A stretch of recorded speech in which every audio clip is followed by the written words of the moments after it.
Tavo balsas. Lietuviškos muzikos laidą.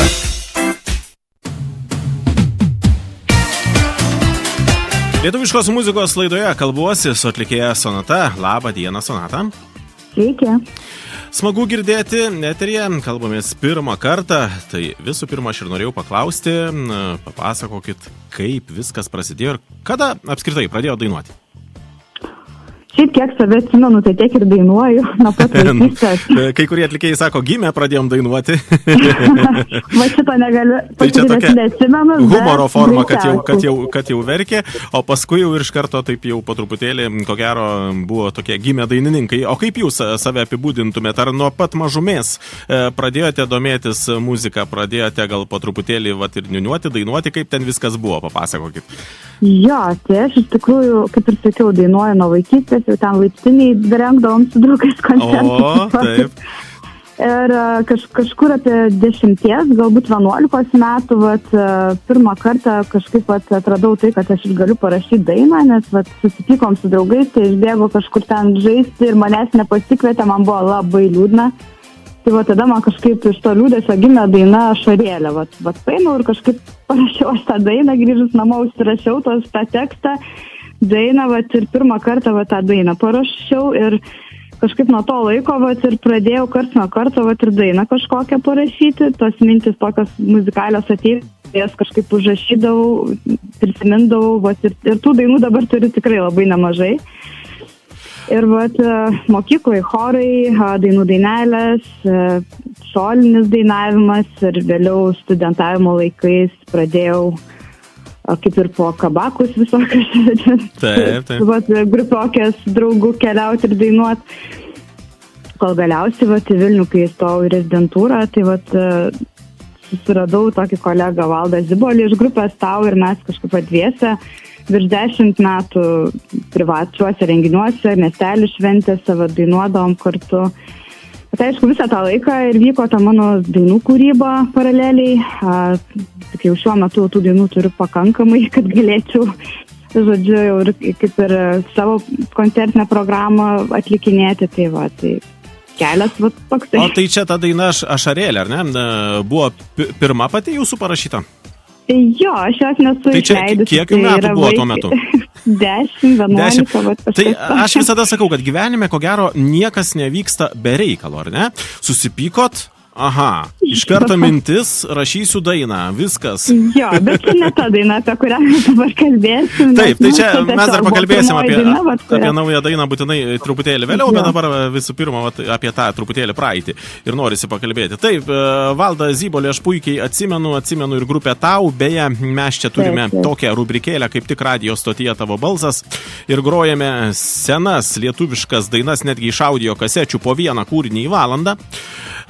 Tai grupė Tau irgi yra tikrai mūsų fonotekoje, tai smagu, kad užsiminėt, tai Valdui tikrai didžiausi linkėjimai, o mes toliau kalbamės tada apie jūs ir taip, sako tada choras, ar ne, ir taip po truputį, ir tas pirmas kūrinys, kaip ten viskas vyko, jau, kaip sakoma, tas jau ne Ašarėlė, bet tas rimtesnis toks, ar ne? Jo, tai rimtesnis, tai pirmiausia, tai 2015 berods metais aš nusprendžiau sudalyvauti su savo kūrybos daina LRT projektą Dainų dainuoju.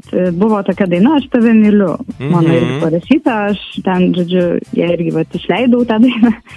Tai tam projektą man visai pasisekė, aš ten iki pat finalo keliavau su tą daina, ir tai buvo man toks spyris į užpakalį, kad reikėtų visgi tas dainas savo kažkur rodyti, leisti toliau, kurti.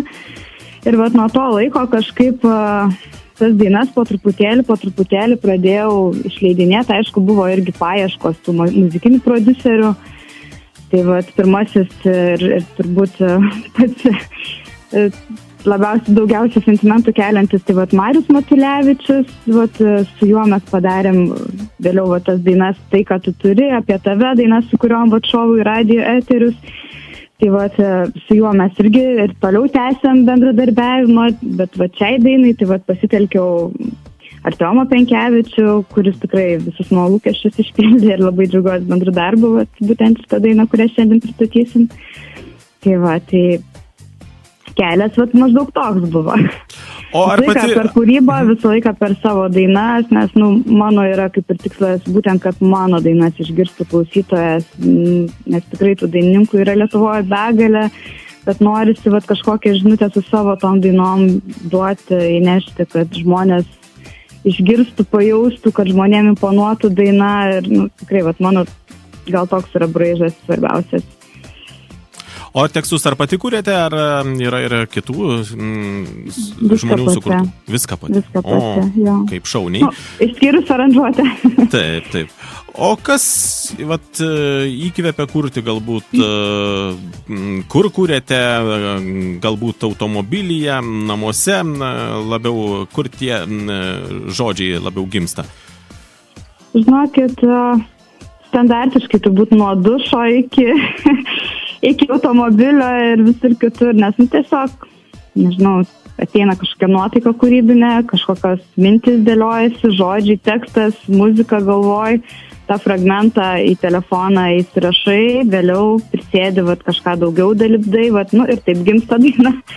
Kartais būna net daina gimsta per 20 minučių, būna ir tokių atvejų tikrai yra buvę, bet aišku, kartais prisėdi ir ilgiau, kaip ir ne visada kartais pritrūksta tiesiog laiko išbaigti tą dainą tuo metu, kada šovė tą idėją. O kuria daugiau dienom ar naktim? Be abejo, naktim. Kažkaip tada mintis geriau dėstas, ne?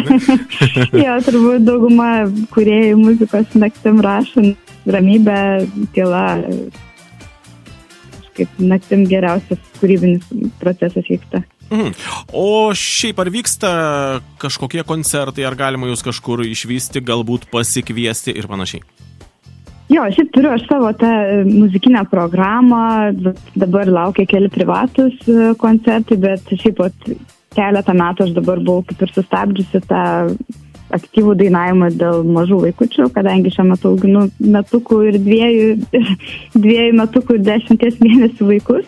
Tai čia kiek buvau pristabdžiusi tą reikalą, bet jau dabar pilnai kaip ir savo tą programą esu paruošusi, tai nuo ateinančio sezono pavasario, vasaros, tai tikrai kipsiu į darbus ir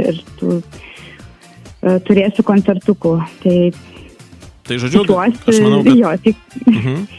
Tikiuosi, tų koncertų tikrai turėsiu pakankamai, tai Aš manau, žmonės tikrai lankosi ir socialiniuose tinkluose ir stebi jūs, ar ne, tai galės tikrai matyti, kada jau prasidės ta koncertinė programa ir pasiekti. Taip. O dabar, jeigu kalbant apie laisvalaikį, pavyzdžiui, jau kai tiesiog norisi gerai atsikvėpti, pailsėti, galbūt ateina kažkokios ilgesnės atostogos, ar vasaros metu, ar nebūtinai, tai kaip mėgstat, pavyzdžiui, atostogauti, leisti laisvalaikį? Šiaip laisvalaikis mūsų įvairus, aišku, labai didelę dalį užima ta pati muzika, tai tiek tas muzikos klausimasis, dainavimas, namuose irgi aparatūra stovi, mes čia tikrai gan dažnai ir su vaikais dabar jungiamės, šokam, dainuojam. Aišku, ta pati dainų kūryba, rašymas, tai irgi yra toks, laisvo laiko leidimas, toks visiškas atsipalaidavimas.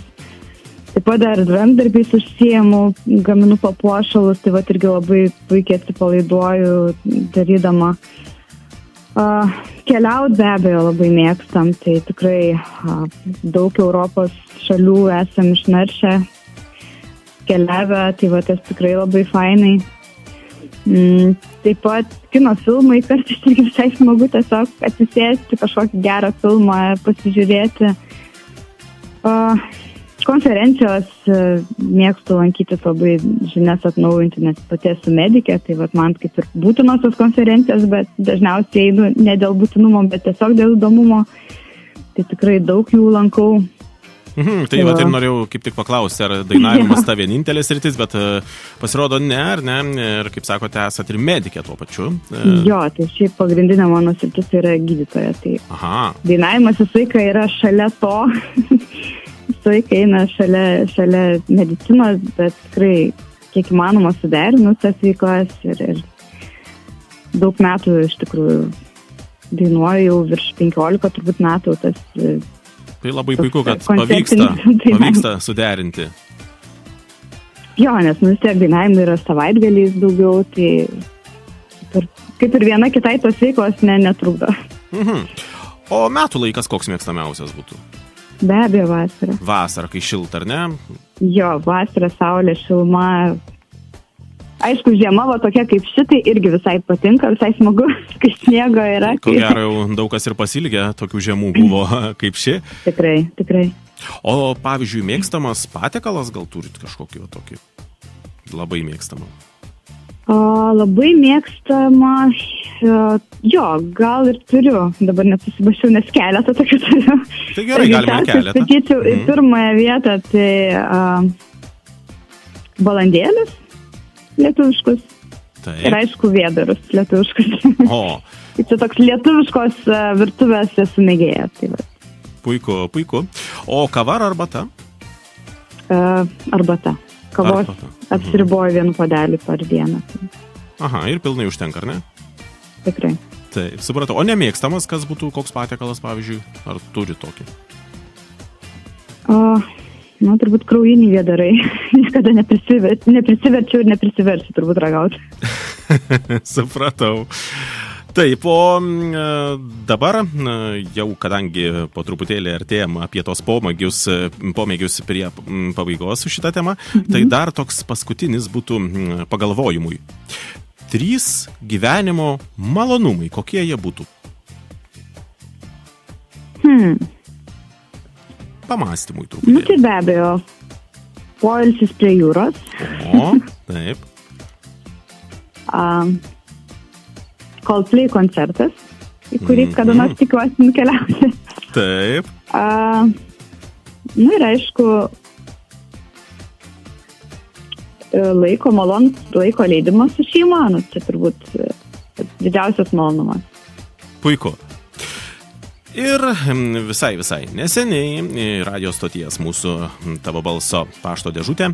Aš gavau labai gražų laišką iš jūsų ir tiesiog sugalvojau, kad reiktų paskambinti, pasikalbėti daugiau, susipažinti su Sonata, ką mes dabar ir padarėme.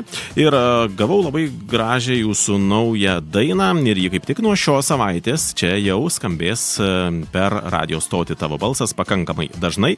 Tai dabar kaip tik ir norėčiau, kad jūs pati pristatytumėte šią dainą ir plačiau apie ją papasakotumėte. Jo, tai ši daina iš tikrųjų, šios dainos priedainis gimė tai iš tokios didelės meilės ir ilgesio savo mylimajam, kaip ir tokia jos gimimo istorija, bet rašant tą dainą, pasitelkusi savo patirtį ir kūrybą nusprendžiau visgi parašyti lengvą, šviesią, įkvepiančią dainą apie neatlieptą meilę ir būtent žmogaus palikto vieno išgyvenimus, kovą savyje ir be abejo išgijimą nuo niekur nevedančių tų santykių. Tai visa ta istorija perteikta per labai tą šviesią, pozityvę prizmę, netgi su tokiu vaikišku nuoširdumu, tikėjimu, kad viskas bus gerai. Ir pati daina yra labai kabinanti, labai šviesi, su labai stipriu ritmišku, įsimenančiu priedainiu, yra pati labai energinga. Ir labai kviečianti klausytoją kartu niūniuoti ir netgi pajudėti. Tai prie tos dainos prisidėjo muzikos prodiuseris Artiomas Stankevičius, kuris puikiai išpildė visą tą idėją ir tikrai labai nuostabi aranžuotė gavosi ir suvedimas. Tai tikrai labai gražus bendras darbas gavosi. Tai kviečiu pasiklausyti ir labai džiaugsiuosi, jeigu bus įvertinta. Taip, ir belieka dabar jau pasakyti dainos pavadinimą. Daina yra Nenoriu nieko kito. O aš jau spaudžiu mygtuką ir groju šį kūrinį. Labai dėkoju už pokalbį, linkiu ir toliau daug puikių dainų, lauksime visada ir naujų kūrinių čia, vėlgi Tavo balsą, o nuo šios savaitės grojame jau šitą kūrinį. Taigi didelės jums toliau kūrybinės sėkmės ir asmeninėme gyvenime ir, kaip sakoma, kad būtų daug gerbėjų ir viskas klostytųsi labai labai gerai. Ačiū Jums. Sėkmės ir iki kitų kartų. Iki. Naujiena.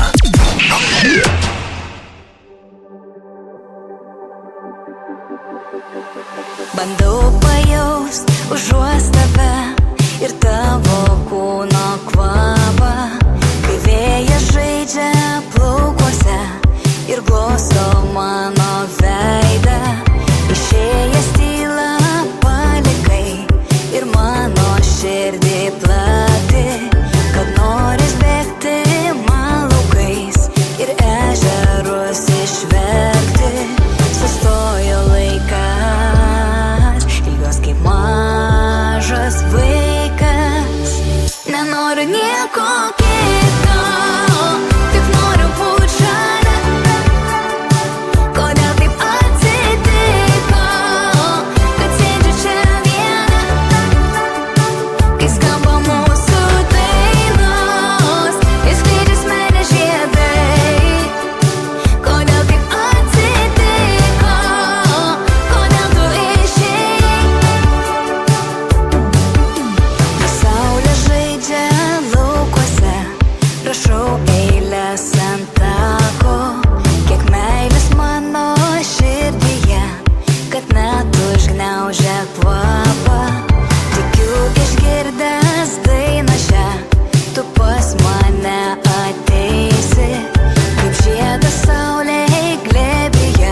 tavo balsas. Informacija ir muzika tau bei tavo draugams.